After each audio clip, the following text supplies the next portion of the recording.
beekuuf amma yeroon qabu. Mana teessee beekuu ni dandeessa addaan. Akka irratti Teknooloojiin akka moobaayil baankiingiitti mana ta'anii akka ulfa garaa qaban ittiin ilaalantu maal jaamti? ulfa beekingii jaamti.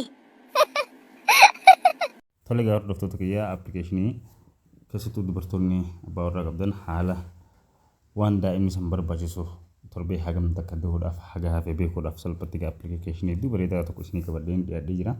Ulfa keessan egaa osoo sagalee yookaan farmaasota hin dhayne beekuu dandeessanii na waliin tura.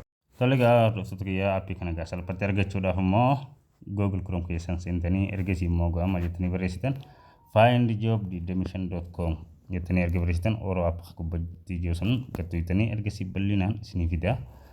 Iddoo websaayitiin kun jiru jechuudha. Appilikeeshinii kana achirraa argachuu dandeessan. Tole egaa haala kanaan erga isinii fidee iddoo search baaringii xiqqoo kanarratti immoo maal jettanii barreessitan spellingii ulfa jiru erga barreessitan haala kanaan egaa salphatti bal'inaan isinii fiduu danda'a hordoftoota kiyya. Tole egaa ergasii immoo suuraa doktorii tana gattuutanii yeroo gochuu gaaftan appilikeeshinii salphatti argachuu dandeessan.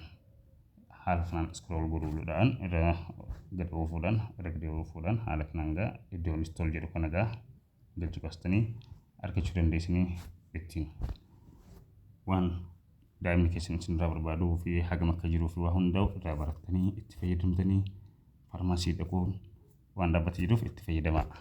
Like, share, follow godhuun dagatinaa turtii gaarii.